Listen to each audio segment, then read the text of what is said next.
आणि मी तुला ना योगासनाचे व्हिडिओ सुद्धा पाठवले, ते सुद्धा तू बघून घे. आई तसंही मी सिद्धिराज बरोबर रोज वॉकला जातेच, पण आता तुम्ही जी सांगितली ती आसनं पण करीन मी.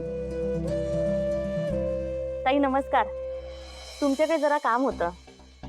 आई त्या माझ्याकडे आलात. हा ताई बोला ना. त्याचं काय, माझी उमेदवारी जरी गेली असेल ना तरी जनतेचा पाठिंबा आहे मला. हा ताई बोला ना, काय मदत करू तुमची? एक मिनिट, चहा पिणार का तुम्ही?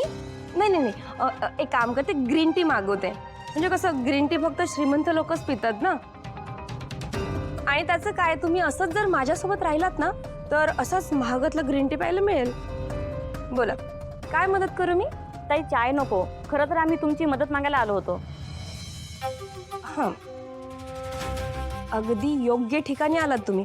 बोला ना. ताई इथेच पुढच्या कोपऱ्यात आमची नर्सरी आहे. यावर्षी उन्हाळा लय कडक आहे, झाडांचे हाल होत आहेत, कोणी नवीन रोपं घेत नाहीये, त्यामुळे लय वांदे झालेले. तुम्ही जरा आम्हाला मदत केली तर बरं होईल. मला माहिती आहे तुम्हाला काय मदत करायची ती. तुम्हाला ब्रँडिंगची गरज आहे.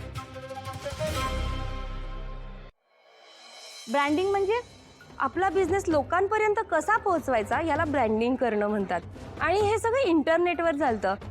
छोटे छोटे व्हिडिओ काढायचे. मी तुम्हाला एक नंबर देईल, त्यावरती ते तुम्हाला मदत करतील आणि छोटे छोटे व्हिडिओ करून ते अपलोड करायचे इंटरनेटवर. आणि कसं, कस्टमर तुमच्याकडे येतील जेव्हा हे व्हिडिओ त्यांच्यापर्यंत पोहोचतील. हे घ्या, यावरती जो नंबर आहे ना, हा, ह्याच्यावरती कॉल करा, ते तुम्हाला मदत करतील. ओ ताई, असे इंटरनेटवर व्हिडिओ टाकून कोण झाड गेलं आमच्याकडून? आणि ते व्हिडिओ बनवणार कोण? ताई तुम्ही काय बोलताना खरंच काहीच कळत नाहीये. मी काय म्हणते ताई, तुम्ही जी झाडं आणली आहेत ना ती आपण आमच्याच अंगणात लावूया. तुम्ही अंगणात झाडं लावताना ना मी एक तुमचा व्हिडिओ करते आणि तो व्हिडिओ आपण सोशल मीडियावर टाकू. सोशल मीडियावर आपण तुमच्या नर्सरीच्या नावाने एक तुमचं अकाउंट सुरू करूया.